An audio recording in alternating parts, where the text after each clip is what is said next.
مکے میں بھی سب لوگ ایک ایمان کے لیول کے نہیں تھے، کچھ اعلیٰ ایمان والے تھے، کچھ کمزور ایمان والے تھے۔ پھر مدینے میں بھی آ کے اگر مدینے کے بھی کوئی مسلمان اس میں مراد دیے جائیں تو اس میں بھی سب ایک لیول کے نہیں تھے، جن کی اتنا تزکیہ ہوا ہو ان کو اب مشکل نظر آ رہی تھی۔ یہ تو جب تکلیف سامنے آتی ہے پھر پتہ چلتا ہے۔ اس کانٹیکسٹ میں نے اکثر جو حدیث بیان کی ہے حضرت حذیفہ ابن یمان رضی اللہ تعالیٰ عنہ کے حوالے سے صحیح مسلم کی، جو غزوہ خندق کے موقع پر، تو وہ تیرے ہوتے جنم لیا ہوتا تو آپ نے دیکھا ان کے لیے کتنا مشکل وقت تھا۔ رازدار رسول ہیں، کامل الایمان مومن ہیں، تو صحیح مسلم میں موجود ہے کہ کچھ تابعین آ کے کہتے ہیں کہ آپ کتنے خوش نصیب ہیں کہ آپ اللہ کے نبی کے ساتھ نمازیں پڑھتے تھے، قتال کرتے تھے، کاش ہم نے بھی وہ زمانہ پایا ہوتا تو ہم اللہ کے نبی کا ساتھ دیتے۔ تو حضرت حذیفہ ابن یمان نے کہا کہ یہ اتنا آسان کام نہیں ہے، تو میں ایک واقعہ سناتا ہوں کہ سخت سردیوں کی رات تھی، غزوہ خندق کے موقع پر اللہ کے نبی علیہ السلام نے کہا کہ کون ہے جو اس وقت اٹھ کر کافروں کی جاسوسی کر کے ان کی خبر مجھے دے اور قیامت والے دن میرا ساتھ اسے نصیب ہو۔ تو یہاں تو میرے لیے تقریباً سارا پاکستان ہی کھڑا ہو جاتا، اس لیے کہ نہ تو جانا ہے نہ کھڑا ہونا ہے کی ضرورت ہے، اے سی والے کمروں میں بیٹھ کے یہ واقعات سنانے ہیں۔ تو سیدنا حذیفہ کہتے ہیں کہ کوئی شخص بھی نہیں کھڑا ہوا۔ نبی علیہ السلام نے دوسری دفعہ اناؤنسمنٹ کی کہ کون ہے کہ جو اس وقت جا کے کافروں کی جاسوسی کرے ایک سردیوں کی رات میں اور قیامت کے دن اللہ کے نبی کا ساتھ اسے نصیب ہو۔ اس سے بڑی کوئی چیز ہو سکتی ہے؟ اللہ کے نبی کا ساتھ، شفاعت، جنت الفردوس میں حضور کا ساتھ۔ کوئی بھی نہیں کھڑا ہوا، تیسری دفعہ بھی کوئی نہیں کھڑا ہوا، چوتھی دفعہ حضور نے کہا حذیفہ، تو کہتے ہیں میں نے دل میں سوچا کہ اب تو اٹھنا پڑے گا، اب تو اسپیسیفکلی حکم، اب تو ایمان والا معاملہ ہے۔ پہلے تو کوئی بھاگنے کی گنجائش تھی کیونکہ جنرل حکم تھا۔ تو کہتے ہیں کہ میں اٹھا تو حضور علیہ السلام نے فرمایا کہ جاؤ کافروں کی جا کے جاسوسی کر کے مجھے خبر دو، اور دیکھنا کوئی ایسی ویسی حرکت نہیں کرنی ہے کہ ہمارے لیے بعد میں تم مصیبت کوئی کھڑی کر دینا۔ تو کہتے ہیں کہ میں اٹھا تو اس وقت بڑے بوجھل دل کے ساتھ اٹھا، لیکن جیسے ہی اٹھا تو مجھے ایک نہ نظر آنے والا کمبل جس طرح کے اڑا دیا گیا، وہ گویا کہ میں ایک گرم حمام میں داخل ہو گیا، یعنی یہ ایک معجزہ ظاہر ہوا اللہ کی طرف سے۔ اور کہتے ہیں میں اسی طریقے سے باہر نکل گیا، مجھے کوئی ٹھنڈ نہیں لگ رہی ہے، مجھے یوں لگ رہا ہے جس طرح میں گرم حمام کے اندر کسی کنٹرول انوائرمنٹ میں چل رہا ہوں۔ حتیٰ کہ میں نے کافروں کو دیکھا کہ وہ رات کے وقت اپنے نیزے اور تیر وغیرہ اور تلوار وغیرہ یہ تیز کر رہے ہیں، اور کہتے ہیں ایک لمحے کے لیے تو ابو سفیان میرے تیر کے نشانے پہ بھی آ گیا، اور میں نے ارادہ کیا کہ میں اس کا کام تو ختم کروں نا، کیونکہ وہ سردار تھا کافروں کی طرف سے۔ پھر مجھے حضور کی نصیحت یاد آئی کہ کوئی نواں موازنہ کھول کے آ جائیں، تو میں پھر رک گیا۔ کہتے جب میں واپس آیا نبی علیہ السلام کی خدمت میں جیسے ہی حاضر ہوا، رپورٹ کیا، تو دوبارہ سے مجھے جو ہے نا ٹھنڈ لگنا شروع ہو گئی، یعنی باہر گرمائش میں تھے، اندر آ کے ٹھنڈ، کوئی معجزہ تھا۔ کہتے ہیں کہ میں جب مجھے ٹھنڈ لگی تو نبی علیہ السلام نے اپنی مبارک چادر میرے اوپر ڈال دی، اور وہ کہتے ہیں بس وہ چادر ڈالنے کی دیر تھی مجھے نیند آ گئی اور میں سو گیا۔ پھر جب فجر کا وقت ہوا تو حضور نے مجھے جگایا کہ حذیفہ اٹھ جاؤ۔ تو یعنی وہ حضور علیہ السلام نے یہ بھی شفقت فرمائی کہ دنیا میں ایک انعام دیا، ان کو چادر بھی دے دی۔ بہرحال یہ صحیح مسلم کی حدیث غزوہ خندق کے کانٹیکسٹ میں اس بات کا واضح ثبوت ہے کہ یہ بات کرنا آسان ہے، دین کے لیے تکلیفیں اٹھانا بہت مشکل کام ہے۔ آج جہاد اور قتال کے واقعات لوگ کتنے مزے لے لے کے سناتے ہیں۔ ابھی یہ رمضان شریف کا مہینہ چل رہا ہے نا،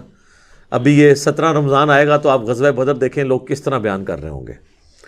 جیسے کہ آج ہی اگر بدر دوبارہ ہو تو یہ سب سے آگے ہوں گے، لیکن کوئی آگے نہیں ہوگا۔ ہم لوگ تو معاشرے کی ڈر کی وجہ سے سنت کے مطابق رفع الیدین کے ساتھ رکوع میں جاتے وقت اور اٹھتے وقت نماز پڑھنے کے لیے تیار نہیں ہوتے۔ ہمارا معاشرہ ہمیں جو ہے وہ نشانہ بنا لیتا ہے، رشتہ دار بنا لیتے ہیں، ایون بے نمازی بھی میدان عمل میں اتر آتے ہیں سمجھانے کے لیے کہ تنو کیا ہو گیا ہے۔ تو عقائد کی اصلاح اور سسٹم کو للکارنا، شرک کے اوپر بولنا، یہ تو بڑا مشکل کام ہے۔ تو بہرحال جب مصیبت کا وقت آتا ہے اس وقت ذرا پرابلم اور کھڑی ہو جاتی ہے۔ بخاری اور مسلم دونوں میں موجود ہے، حضرت سہل ابن سعد الساعدی، یہ شروع کے مسلمانوں میں سے ہیں، بدری اصحاب میں سے ہیں، اور یہ آخر میں جو فوت ہوئے اصحاب ان میں سے ہیں۔ حضرت معاویہ رضی اللہ تعالیٰ عنہ کا انہوں نے دور پایا ہے۔ تو جب لوگ حج کے لیے آیا کرتے تھے نا، تو یہ بیت اللہ میں بیٹھ کے لوگوں کو نبی علیہ السلام کی باتیں سنایا کرتے تھے۔ ظاہر ہے اس وقت تابعین تھے، دور دراز سے لوگ زیارت کے لیے آتے تھے، جو کوئی 2-4 اصحاب رسول بچ گئے ہیں ان کی زیارت کریں، صحبت کریں، ان سے باتیں ڈائریکٹ سنیں۔ تو چونکہ آل امیہ کا دور تھا اور ممبروں پہ حضرت علی پہ سب و شتم ہو رہا تھا، تو سہل ابن سعد الساعدی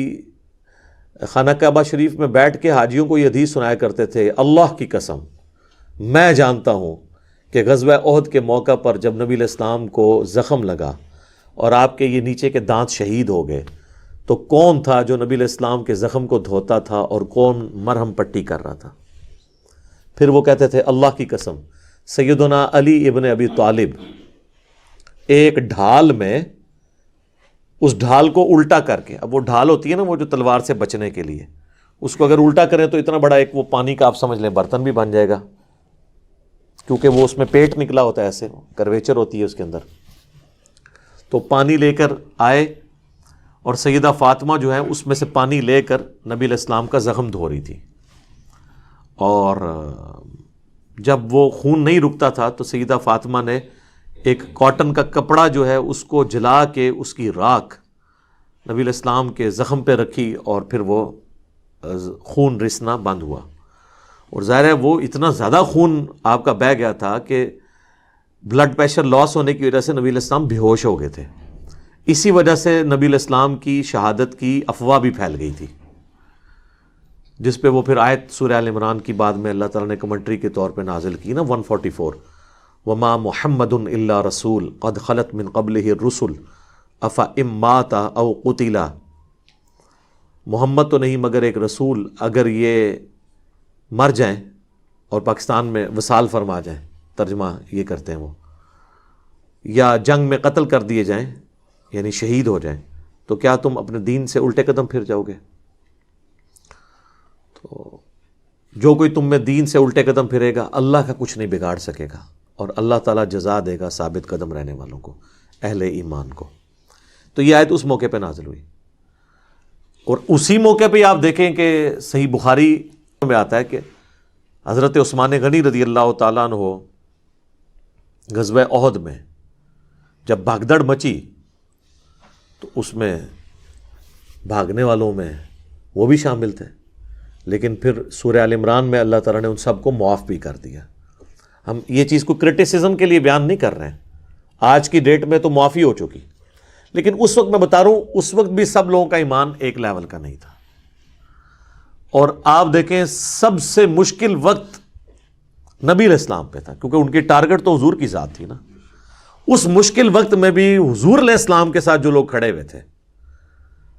وہ ہیں اعلیٰ ایمان والے لوگ، اور ان میں ٹاپ آف دا لسٹ نبی علیہ السلام کے اہل بیت،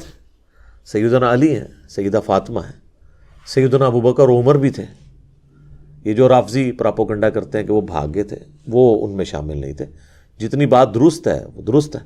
البتہ ظاہر ہے کہ جس طریقے کا ساتھ نبی علیہ السلام کا اہل البیت کر رہے تھے وہ تو ظاہر ہے کوئی کر بھی نہیں سکتا نا۔ اس کی جینون ریزن ہے کہ اولاد سے زیادہ ماں باپ کا غم کسی اور کو ہو نہیں سکتا۔ تو حضور علیہ السلام تو ایک باپ کی جگہ تھے حضرت علی کے لیے، پرورش کی ہوئی تھی ان کی، سیدہ فاطمہ تو ویسے ہی بیٹی تھی۔ تو اس مشکل وقت میں بھی سب لوگوں کا ایمان ایک لیول کا نہیں تھا۔